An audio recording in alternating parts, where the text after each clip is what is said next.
ইবাদত হলো ইন্তেহাউ গায়াতুত তাজাল্লুল, আল্লাহর সামনে নিজের সঁপে দেওয়া। যেমন মাথা থেকে পা পর্যন্ত আল্লাহর সামনে সিলিন্ডার করবে, আত্মসমর্পণ করবে। মাথা কোনো গায়রুল্লাহর সামনে আত্মসমর্পণ করবে না, গায়রুল্লাহকে সেজদা দিবে না। সেজদা না দিয়া মাথারে আল্লাহর সামনে, আল্লাহর কুদরতি কদমে সেজদা দেওয়ার নামে ইবাদত। চোখ দ্বারা ব্যভিচার করবে না, চোখ দ্বারা গুনাহ করবে না, মুখ দ্বারা গীবত শিকায়েত করবে না, মিথ্যা বলবে না, চগলখড়ি করবে না, কুটনামি করবে না, বদনামি করবে না, কারো বিবাহ ভাঙা দিবে না। আছে না এরকম সমাজ? কারো বিবাহ ভাঙা দিবে না। মুখ থেকে এই গুনাহগুলো ছাইড়া দেওয়া, এটা মুখের ইবাদত।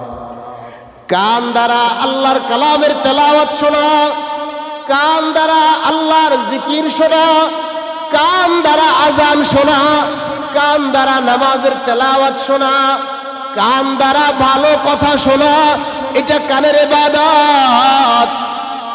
এভাবে প্রতিটা অঙ্গের একটা একটা ইবাদত আছে। মুখ আর জিহ্বা আর লজ্জাস্থান, এই দুইটা এত দামি অঙ্গ, আকারে যদিও ছোট, কিন্তু যদি হেফাজত করা যায়, আল্লাহর পয়গম্বর বলেন, মাইয়াজমান লিমা বাইনা লিহইয়াইহি ওয়া মা বাইনা রিজলাইহি আজমান লাহুল জান্নাহ।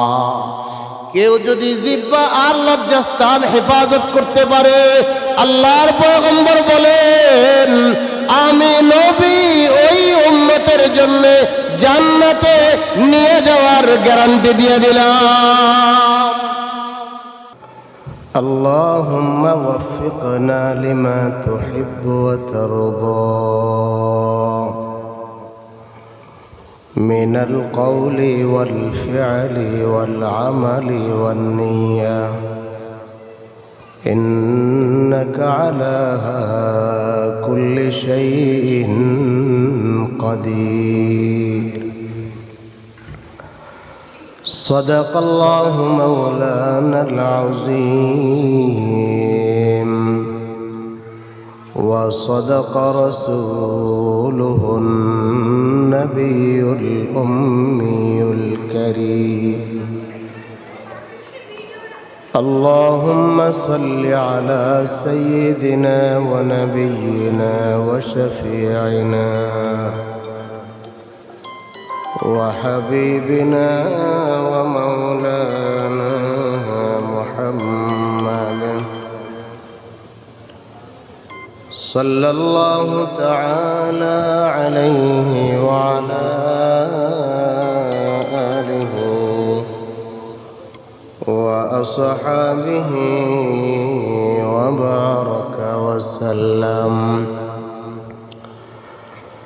سبحانك لا علم لنا إلا ما علمتنا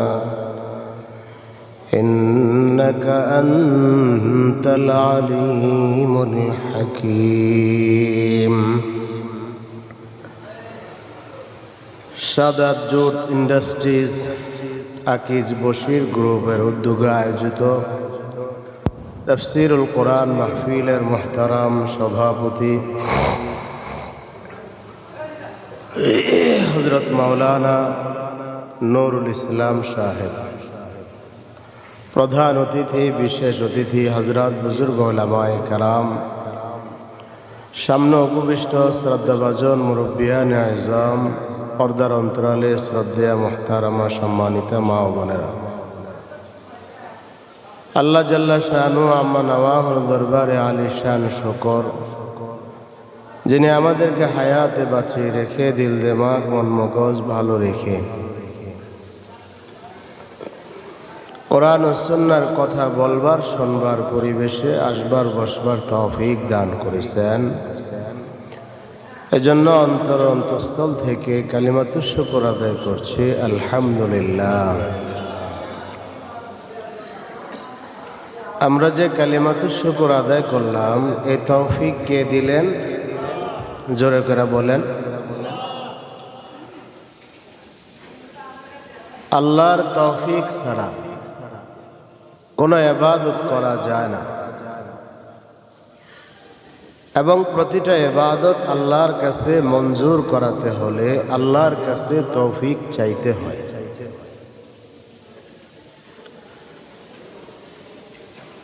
তৌফিক দেওয়ার মালিক আল্লাহ। আমি চাইলেও নেক আমল করতে পারবো না, আপনি চাইলেও করতে পারবেন না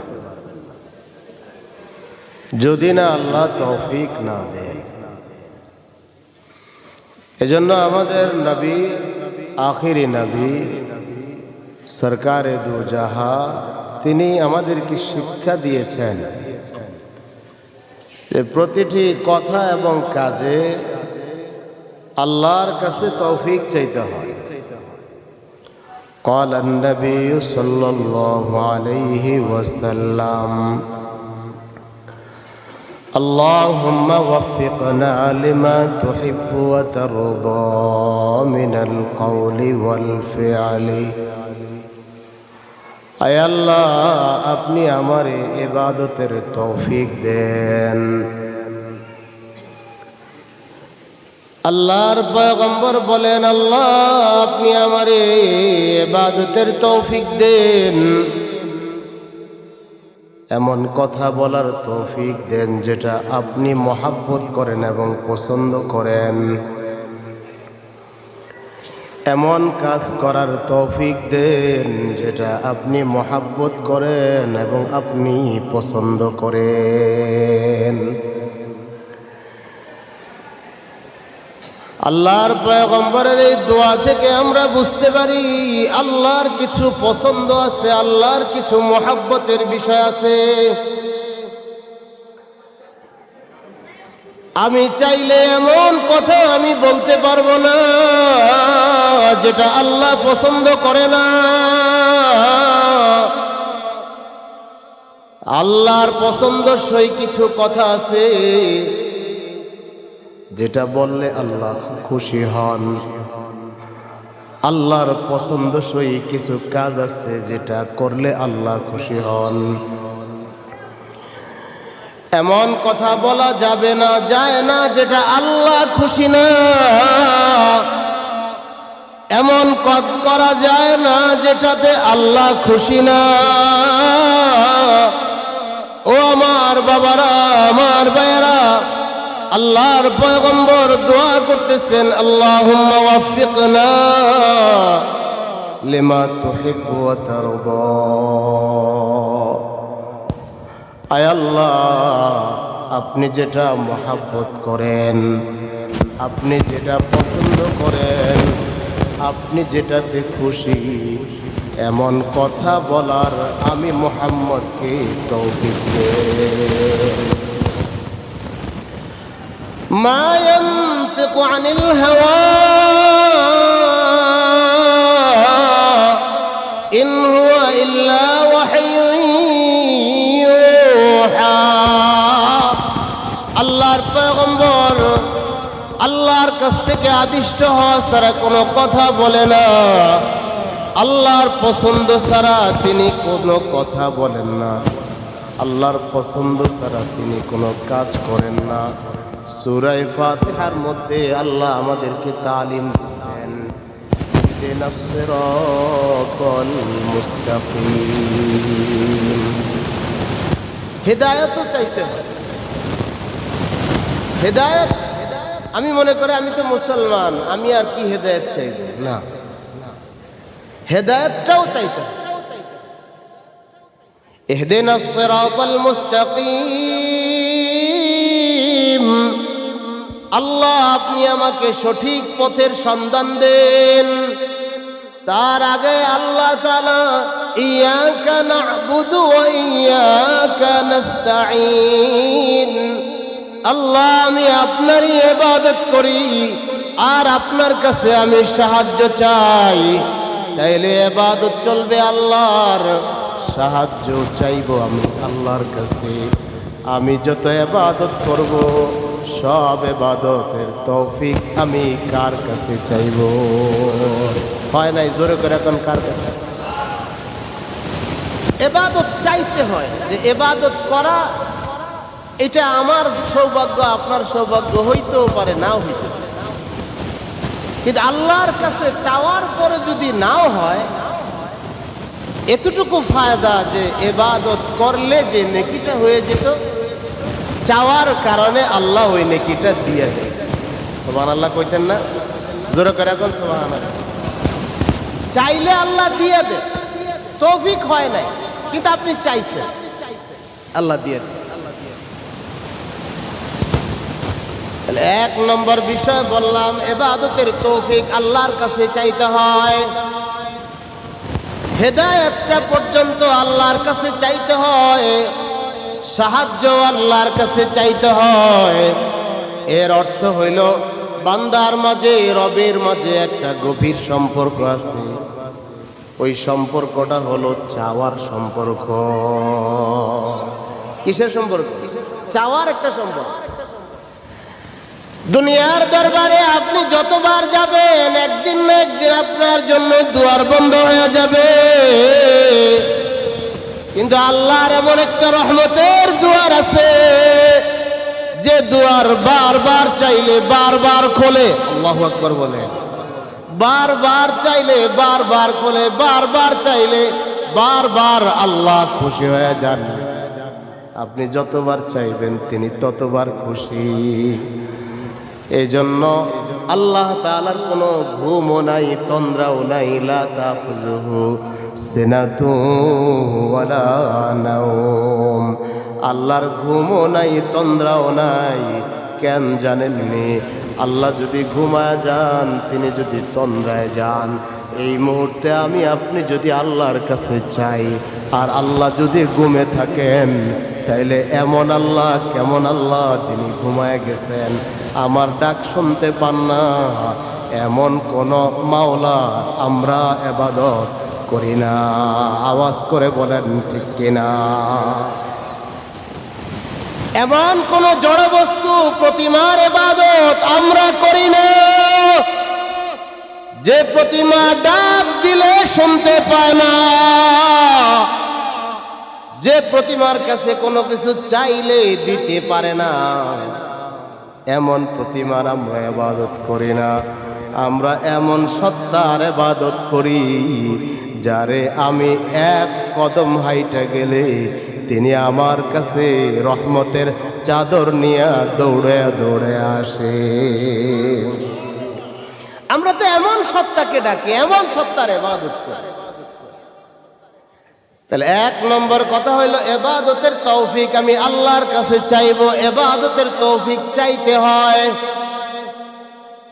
ইবাদত যেটা ফরজ অথবা ওয়াজিব অথবা সুন্নাত অথবা মুস্তাহাব অথবা নফল, ছোট্ট হোক তবুও চাইতে হয়।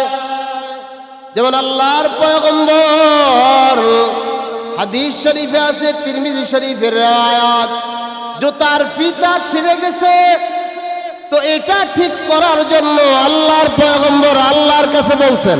সুবহানাল্লাহ বলেন। জুতার ফিতা ছিঁড়ে গেছে, তো এটাও ঠিক করার জন্য তিনি আল্লাহর কাছে দরখাস্ত করছেন, আল্লাহর কাছে বলছেন। এটা বোঝানোর উদ্দেশ্য হইল, সাধারণ থেকে সাধারণ যত কিছু হবে চাইয়া নিমু কার কাছে।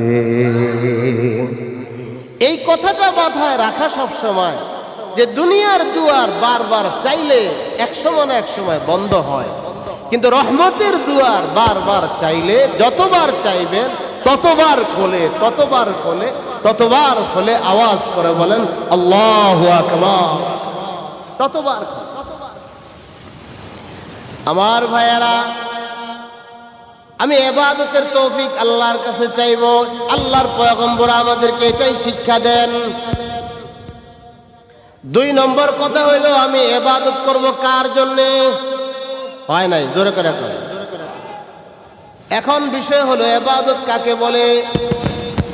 তাফসীরে বাইজাবির মধ্যে ইবাদতের সংজ্ঞা দেওয়া আছে, ইনতিহা ও গায়াতুত তাজাল্লুলি, অর্থাৎ নিজেরই মাথা থেকে পা পর্যন্ত পুরাটা অঙ্গ আল্লাহর সামনে সঁপে দেওয়া, এটাকেই ইবাদত বলা হয়। এটাকে কি বলা হয়? ইবাদত বলা। আমরা মনে করি নামাজ পড়ার নামে ইবাদত, আমরা মনে করি হজ করার নামে ইবাদত, আমরা মনে করি যাকাত দেওয়ার নামে ইবাদত, আমরা মনে করি রোজা রাখার নামে ইবাদত। বাবা, এগুলোর নামে ইবাদত না, বরং ইবাদত কাকে বলে? মাথা থেকে পা পর্যন্ত পুরাটা ডেড বডি আল্লাহর হুকুমের সামনে সঁপে দেওয়ার নাম ইবাদত। আমি নামাজ পড়ে যদি মিথ্যা বলি, তাইলে তো নামাজ হইছে, ইবাদত হয় না।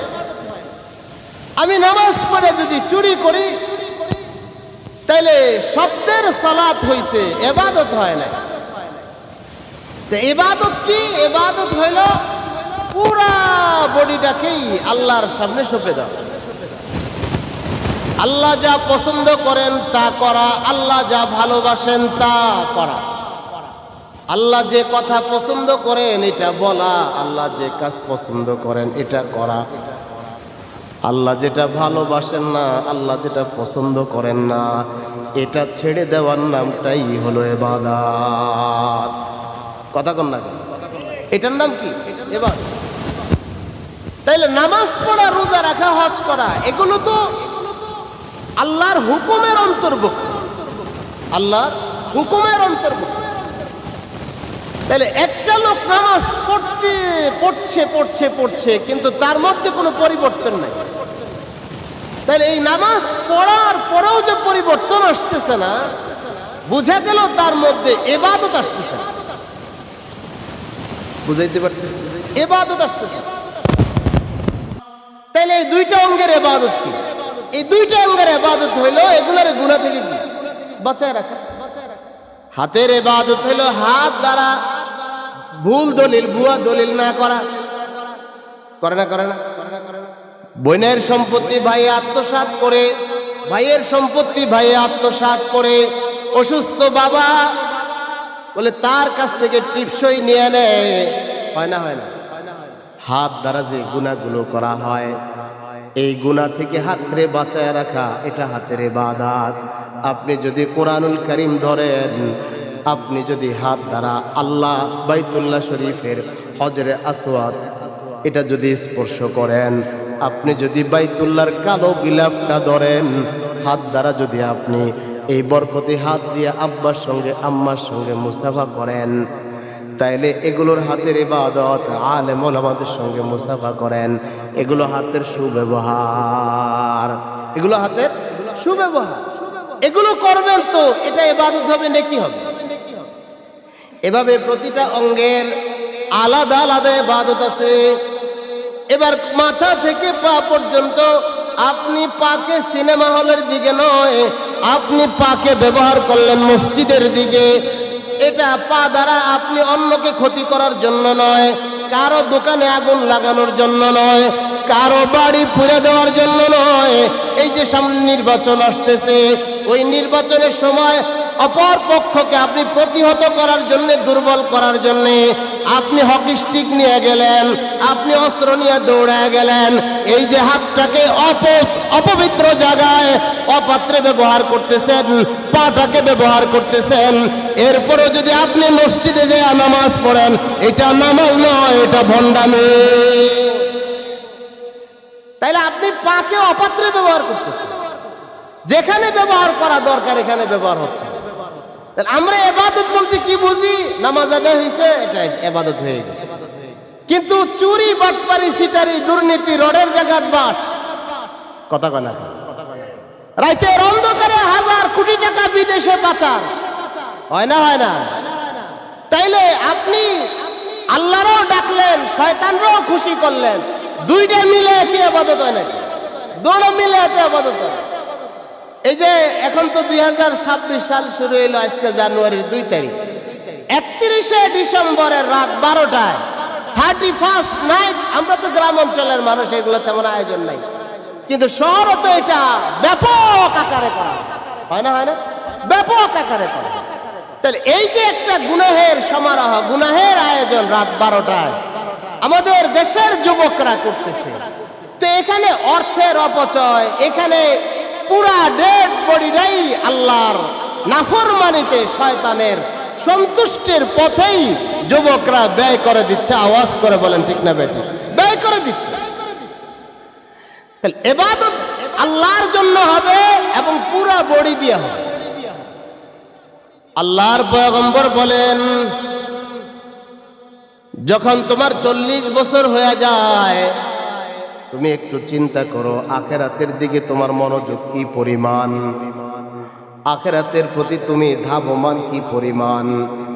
যদি দেখো দুনিয়ার প্রতি মহাব্বত বাড়তেছে, আখিরাতের প্রতি মহাব্বত কমে যেতেছে, তাইলে এটা বুঝতে হবে তোমার অন্তর থেকে ঈমানের নূর আস্তে আস্তে ছুটে যেতেছে।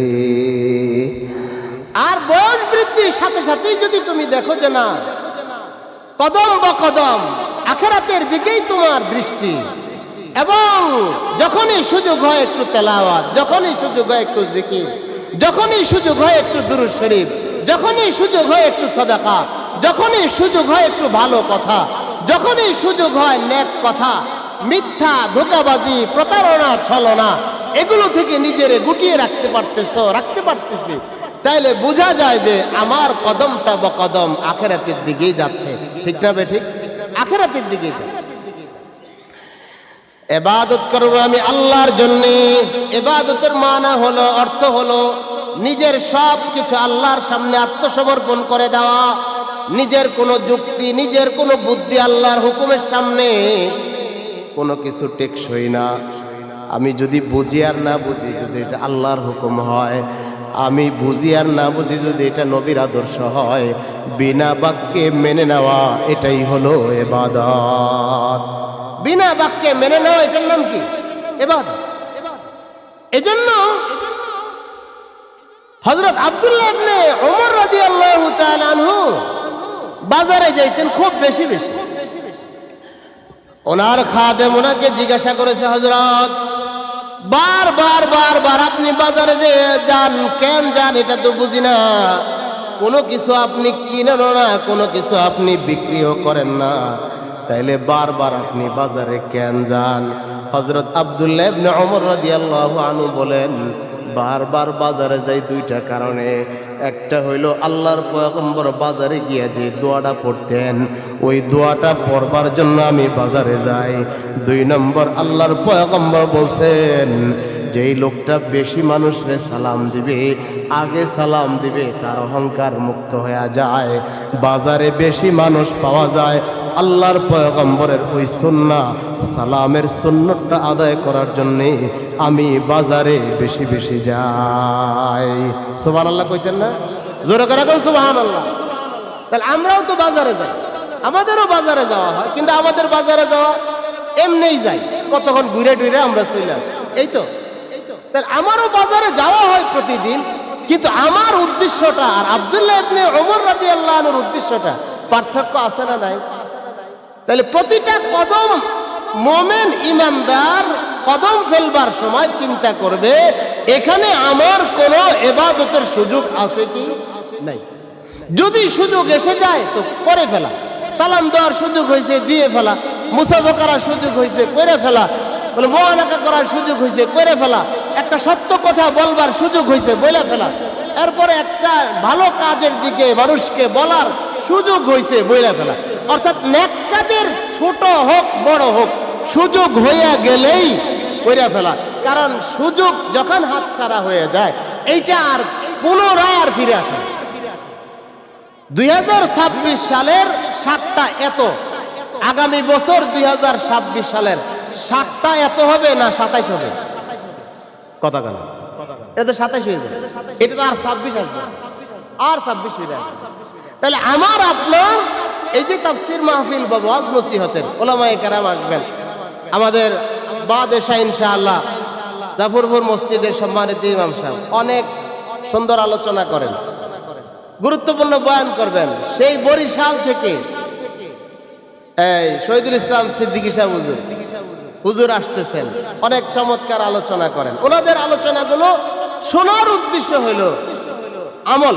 শোনার উদ্দেশ্য কি বলেন না কি? আমল। যখন যে আমল করার সুযোগ হয়ে যাবে তখনই যেন আমরা সে আমলগুলো করে নিতে পারি, এটা ফিকির করে। ইবাদতের আগে যেমন আমি তৌফিক চাইবো, ইবাদতের পরে একটা দোয়া করব। ইবাদতের পরে একটা কি করব? দোয়া করব। এজন্য দেখেন প্রত্যেকটা ফরজ নামাজের পরেই আল্লাহর পয়গম্বরের পক্ষ থেকে নির্দিষ্ট কিছু দোয়া আছে না নাই? আছে। তাহলে এই দোয়াগুলো কেন? তাহলে ইবাদতের আগেও আল্লাহর কাছে চাইতে হয়, ইবাদতের পরে আল্লাহরে ভুলে যেতে নাই, আবার দোয়া করতে হয়। দোয়ার মাধ্যমে ইবাদতটা কবুল করায় নিতে হয়। চাইতে হয় আল্লাহর কাছে, দোয়ার পরে আবার দোয়া করতে হয়, ইবাদতের পরে আবার দোয়া করতে হয়। দোয়ার মাধ্যমে আবার ইবাদতটাকে মঞ্জুর করায় নিতে হয়। ইবাদতটাকে কি করায় নিতে হয়? মঞ্জুর করায় নিতে হয়। এজন্য আমরা এক নম্বর যেটা কথা বললাম সেটা হলো তৌফিক চামু কার কাছে? আল্লাহর কাছে। কিসের? ইবাদতের। 2 নম্বর, ইবাদত কাকে বলে? ইবাদত বলা হয় নামাজ, রোজা, হজ, যাকাতের নাম না। ইবাদত বলা হয় আল্লাহর আদেশ বাস্তবায়ন করা, আল্লাহর নিষেধ পরিত্যাগ করা, এটার নাম ইবাদত। 3 নম্বর, ইবাদত সম্পাদনের পর যেন ভিতরে অহংকার, আত্মম্বরিতা অথবা লোক দেখানো মনোভাব ইত্যাদি বিষয়গুলো ভিতরে না থাকে। এজন্য ইবাদতের পরেও আল্লাহর কাছে কি করা? দোয়া করা। কি করা? দোয়া করা। দোয়ার মাধ্যমে ইবাদতটাকে কবুল ও মঞ্জুর করায় নেওয়া। এজন্যই রাসূল হাদিসে বলছেন আদ-দুআ ও মুখুল ইবাদা।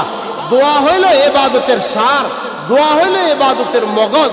যদি দোয়া হয়ে যায় তাহলে ইবাদতটা আল্লাহর কাছে পূর্ণতা পাওয়া যায়। যে কথাগুলো বললাম আল্লাহ আমাদের সকলকে বুঝার, মানার, আমলের তৌফিক দান করেন। ওয়া আখিরু দাওয়ানা আনিল হামদুলিল্লাহি রাব্বিল আলামিন।